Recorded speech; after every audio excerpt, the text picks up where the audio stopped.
morning, everyone, and welcome to Secure Connections. Come on in. I see a few of you standing outside. Come on in. I'm Charles Bassett, and we are excited here today to have you all here for this conference. Whether you are in Dallas or you're watching us from around the world, we are excited to spend the day discovering how we can all talk about the binds that connect us to one another. So now, for the people here in Dallas, I want you to remember we have some setup outside. We want to make sure you guys see that as well. And also, don't forget, at the end of the day, we're going to be having a networking event. So make sure you stay for that. Don't miss the networking event. First of all, let's give a round of applause for our sponsors who supported us so great.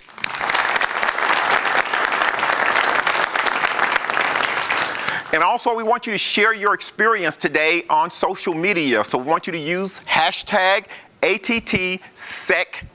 That's ATTSecCon. We'll bring that up a couple of times so you don't forget it. Well, let's go ahead and get things started right now with a message from our Chief Executive Officer, John Stankey. Welcome to AT&T's 2023 Security Conference. This year's event comes at an exciting time for AT&T and our security capabilities. You're going to hear from many of our experts as well as outside speakers about the increased sophistication we all face in securing our businesses and devices. Whether it's using AI and machine learning or even hearing our point of view around quantum computing and security, it's all part of today's agenda. Security is embedded in AT&T's DNA. Today, we hold more than 1,000 security-related patents in areas including identity management and cloud orchestration, and we believe the network can do even more for you. Customers will benefit from security applied at the network layer rather than as an over-the-top solution. In the near future, we believe if you're on the AT&T network, it should be able to filter traffic, detect threats, and execute security controls all before data reaches your network. These capabilities are the result of outstanding work by our teams, and we're so pleased to have Rich Baich at the helm. At this year's conference, you'll also hear how we've developed an open network API platform. This will allow developers and security experts to write to our network as they build and scale applications. We're eager for feedback from customers and security experts like you following this conference. Building the future of security powered by high-performance mobile networks must be a collaborative endeavor. We're all in at AT&T, and we're excited to collaborate with you. Enjoy the conference.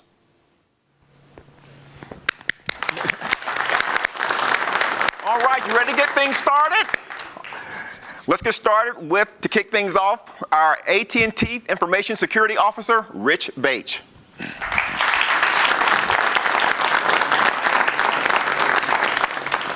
Welcome, everybody.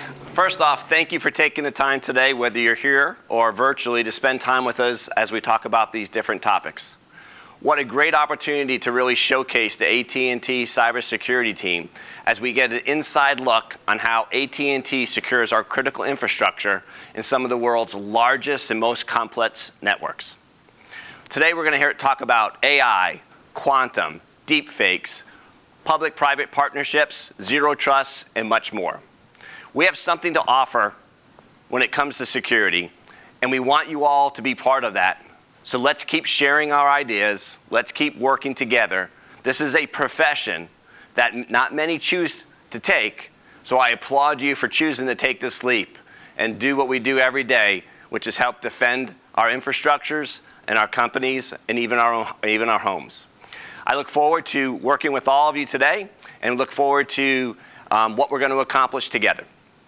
Let's get started with a look on how AT&T uses network-embedded security to try to bring enterprise-level protection to everyone. With me to talk about this game-changing innovation is Rita, Marty, and Senthil, Ramakrishnan.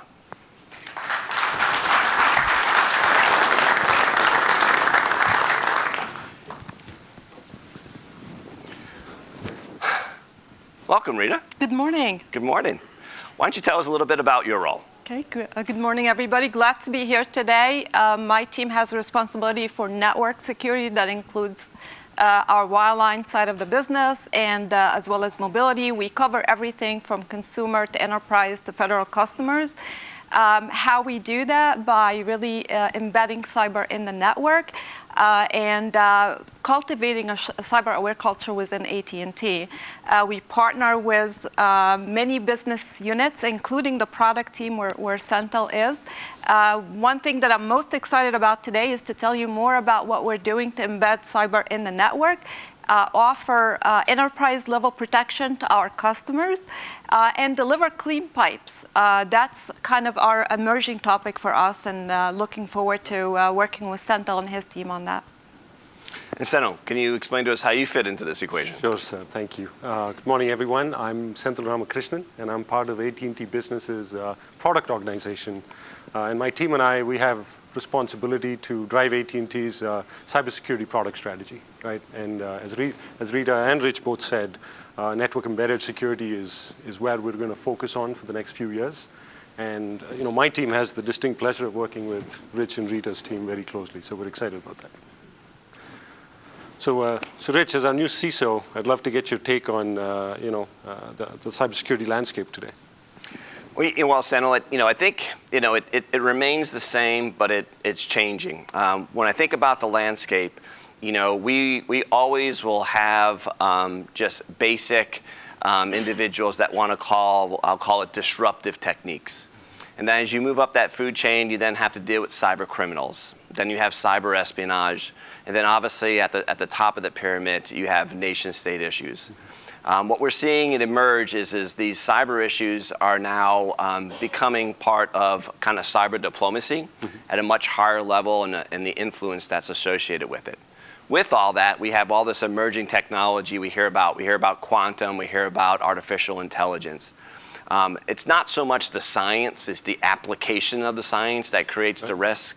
There's tremendous opportunity from a cyber defense standpoint to utilize these new emerging sciences and capabilities. But unfortunately, just on the other side of that coin, you had adversaries using it to advance their techniques and decrease their time to detection and their ability to come together. So with all this, there's this rapid pace of change associated with all those emerging technologies, which causes us to think differently about these cybersecurity issues. So Rita, when it comes to change, what's your position right now and what's going on in the industry? I tend to agree. I think the last few years we have seen the cyber landscape change significantly. It's a board of director topic. The investment in cyber have went up year after year. I think year to year it's about 12% increase in investment when it comes to cyber. At the same time, the cost of a breach have also went up. On the average, it costs about $10 million when a business ends up having an incident or a breach. And that number, if you look at the high-profile incidents that you may have heard about in the news, it's much, much higher. It's hundreds of millions. When it comes to the cyber landscape, the frequency, the intensity of attacks have gone up as well. Like Rich said, it's no longer rogue actors, it's nation state.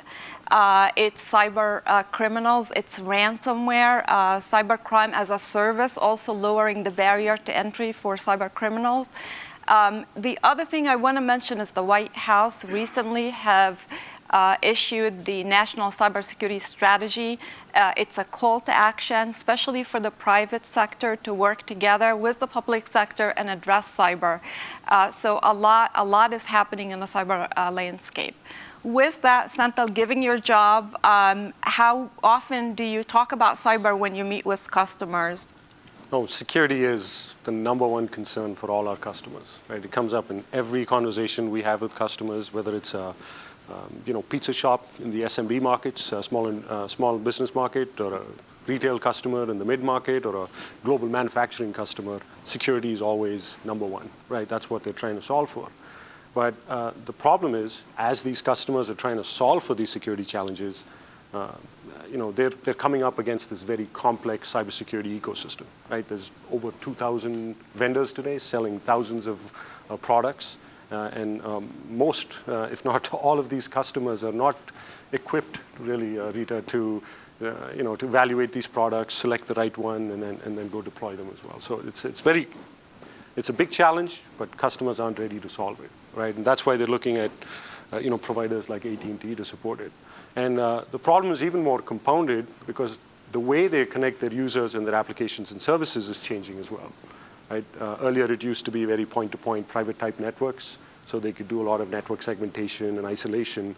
But with this continued migration to the cloud, the use of SaaS and PaaS applications, and all these services moving to essentially the internet, their connectivity needs are changing. So they're no longer using point-to-point networks, or I should say they're transitioning away from that and using more of internet-based connectivity products. So, if I could say it all, if I could say it simply, the internet is becoming the new corporate network. Great. And with that, when you look at this role as a CISO today and the idea that corporate network being the network, here at AT&T, obviously we very much focus on not only protecting our corporate network, but it's our network, but also our customers as well as our employers. So the importance of all the traditional things related to vulnerability management, doing the basics well, ensuring we have good hygiene, all of those things will create a highway, for lack of better terminology, that will allow our customers to have that secure and resilient connectivity that they depend on. Everything that they do in their businesses, in their homes, they have to have that connectivity to do that. So what we're doing here at AT&T, to bring that and protect that, I think is going to be very unique. And I know we're going to talk a little bit more about that in a few minutes. But Rita, when we talk about this network embedded security, what else goes into it? Defense in depth is a big topic for us. If you look at the perimeter, it's no longer effective in securing your business. You mentioned SaaS, BaaS. You mentioned also a migration to cloud. Remote workforce post-COVID is another topic. So the perimeter is no longer the only defense mechanism. It's all about defense in depth. However, there is no silver bullet when it comes to defense in depth. You mentioned all the vendors that are part of that ecosystem. The cybersecurity ecosystem is very fragmented. Many players in that space, and also a lot of disruptors. I remember at some point looking at the number of disruptors per year, it was like 1,200 or something like that. So my point is, it's a very fragmented ecosystem. So the business deals with a lot of complexity, back to what you said about complexity. On the average, a customer have to deploy about 70 tools plus to secure their business. The other challenge is these tools don't work together. So getting end-to-end risk assessment of the business is very hard, a lot of complexity. The other key message, or the other key point, is the software bill of material. We're seeing a lot of emerging vendor in that space. This is something that the White House made it one of the pillars in their national cybersecurity strategy. It's all about supply chain and minimizing the risk of supply chains. Think of the software bill of material as giving you the ingredients in your application, who the vendors are, where the vulnerabilities are. So a lot could be done in that space in order for us to address incidents. I could tell you whenever you have that information available, your ability to respond to a security incident and your ability to patch is going to be significantly faster. It goes from days and weeks to hours. So a lot can be done in this space. But back to what Senthil said around complexity. What can you share around the customers and how they look at cyber, and how can we make it seamless? No, I think simplicity is very key for a lot of our customers, especially if you look at it from the different market segments. If you look at mid-market and below, these customers are facing huge challenges, right? They don't have the right staff on hand. We all know about the huge staffing shortage in cyber. They don't have the right tools in hand. So it becomes very difficult for them when they're faced with all these increasing threats and this increasing number of tools that are supposedly solving these problems for them, right? So this drives that need for simplicity, right? I think the small business and the mid-market segments are completely unprepared and underserved today. Right? There's a lot of security solutions, but they're all very focused on the upper end of the market, and they're not really looking at the use cases that these mid-market and SMB customers want. So these customers end up getting this super complicated solution, which, because they don't have the staff on hand, they don't know how to use properly. So that means it's misconfigured. And so the whole purpose of getting this powerful solution is out the door, right? So for us, as we started talking to Rich and Rita about what we want to do from a product perspective, keeping simplicity as the top was very key for us. But we also want to serve the enterprise and public sector segments, which means we still need to have the right set of network security capabilities that get built into the network itself. So it's trying to find a balance, but across it all, I think the simplicity piece is very important. At the end of the day, customers want security. They want to have it in a simple, simple manner, right?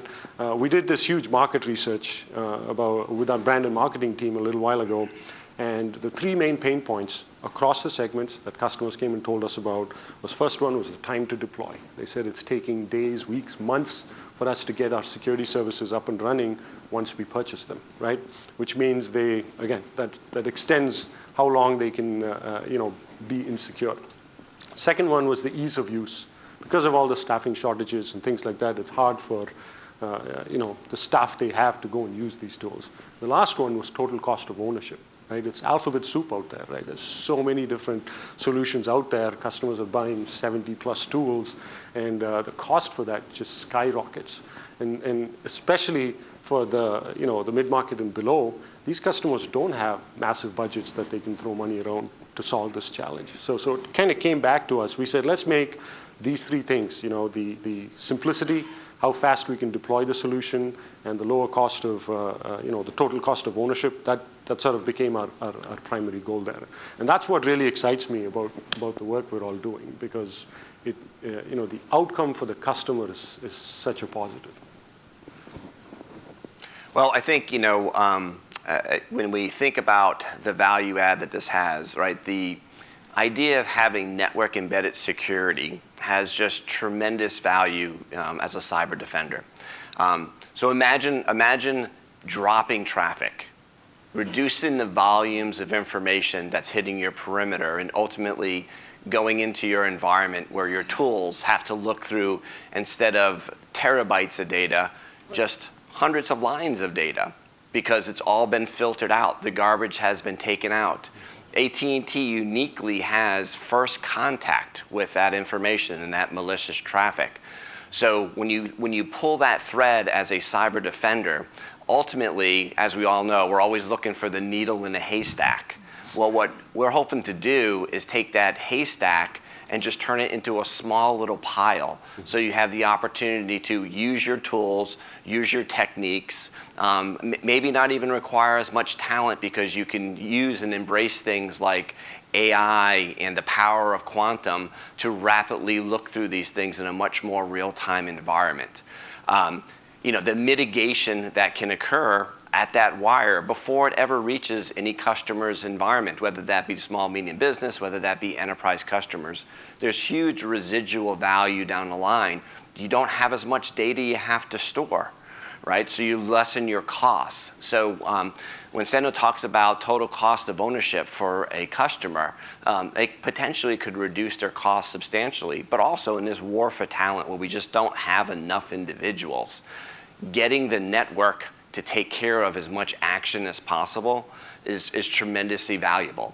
And then ultimately, if you're a customer, when we say make it easy, it might just be as low, medium, and high thresholds. Mm-hmm. And any given day you watch the news and you might want a higher threshold, it's really as simple as just clicking a button. And here you go. Now you have a higher level of assurance in your environment. Mm-hmm. So there are so many opportunities because of what AT&T is able to do as first contact.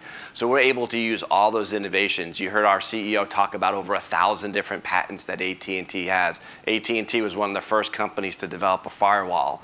Rich history of innovation. And now we're going to take advantage of this first contact to be able to embed this in the network layer and just help drive down costs. But more importantly, make it easier and simpler, as Senthil said to our customers. So as you can tell by our voices, we're really, really excited about this, and we believe our customers, the ones that we're working with now, are also getting very, very excited about what is going on. So that's all great. Rita, tell us how we're going to do it. So definitely leveraging the power of the network, our SDN software-defined network, to block malicious traffic before it reaches the customer prem. I'll go back to what Senthil said. Customers don't have to deploy security appliances, on-premise solutions, which takes weeks and maybe even longer than that. This becomes, hours to maybe even less, based on the experience to onboard a customer into these kind of services and capabilities. How we do it, so our first line of defense, I'm going to go back to defense in depth because it's always about that. Our first line of defense is our threat intel. Think about AT&T and the amount of traffic we carry on our network. I believe that on the average, we carry about 650 petabytes of data on an average day. It's about 20% of the internet traffic. We have unmatched visibility to traffic on our network. We see events. We see pre-indicators, and we have our security analysts. We have AI algorithms looking at that data and creating intel feeds. We use those feeds to protect our own business. We're going to apply that to our customers as well, so they can immediately have access to enterprise-level protection, especially the small, medium, small business or mid-market, right, where they have no IT staff. They can't deal with such a complexity. We give them access to enterprise-level protection right away. So that's really the advantage. And I can tell you, based on the work we have done so far, we were able to block a significant amount of data flow that we consider malicious. So that is our first line of defense, but it's all about defense in depth. So we're creating a platform that would be more of a plug and play. So back to the 70+ tools that I mentioned early, this complexity we want make security seamless for our customers. So with a plug and play kind of architecture, we are using best in breed technology solution. Back to the innovation common, we want to continue to innovate in the security space, but we want to do it in some orchestrated fashion, right? Because these tools are very hard and they're all they don't work together, so we're creating an orchestration layer. So back to defense in depth, make it seamless, providing clean pipe to our customers, really kind of the end goal for us. So clean pipe, customer experience. What can you share more about, the customer experience? The user experience is really a big part of what we're looking to do here. It is, Rita, because when we started talking about simplicity as a key tenet for the whole service or solution, that's kind of where we started, right? And that simplicity starts from when the customer can learn about the product, when they can actually purchase it, right? The idea is because Rita is making it part of the network, when the customer is turning on or buying their connectivity, the security service becomes an on-demand enablement as well, right? So it's near real time. The goal is to get to minutes from a deployment perspective, right? And that's what we're driving towards. And then once they have the service up and running, we take what Rich's team, the threat insights team has done, and we take their policies and apply that to the customer as well. So right from the beginning, the customer is getting a level of protection that is recommended by AT&T, right? So that's key because, like we've talked about, these customers don't have the people or the experience or the knowledge to go in and fiddle around with a complex threat detection solution or an advanced firewall solution. So this all comes into play as part of that simplicity piece. And then the deployment, we want that to be quick. We have the visibility, the service is part of the network. Let's just turn it on when the customer wants it, right? So it's almost like a click of a button. And we're proving, at least to ourselves, a lot of this, in reality. We have some of these services up and running, so we're testing it with beta testing it with some of our customers, and the results have been very, very exciting for us. So I'm very excited. I've got the entire product team very excited about it. Looking forward to what's coming next. Well, in closing, we're very excited, and you can expect to see much more to come in the next few months. And we hope you all will stay close attention to what we're doing, because again, I think there's application of this regardless of what industry that you're in, and regardless of the complexity or the simplicity of your network. But Rita, anything else to add? I'm just super excited. I echo everything that you have heard so far. This is really kind of innovation, making cyber security seamless for our customers. Really excited to working with Senthil and team on this. Please, any feedback you have, we welcome that. Even if you're interested in potentially being a beta customer, we would love to talk to you. Just find one of us after this session. Well, first and foremost, if you didn't get a clear message, let me reiterate. Security is the #1 concern for AT&T and for our customers. Using the network in our security team to help secure our customers like we secure ourselves is our goal. For all of you, we encourage you, get involved, talk to us afterwards, online, look at the email address on the website, and participate. We believe that collective defense is good. Even though we're very innovative, we still have a lot to learn from many of you and your organizations. And together, obviously, we're just striving to make sure we have that secure, reliable connectivity, right, that we all need, that our critical infrastructure needs, and our dependency on the internet and everything we do is so critical. Rita, thank you very much. Senthil, appreciate all of your efforts. And for the rest of you, enjoy the conference.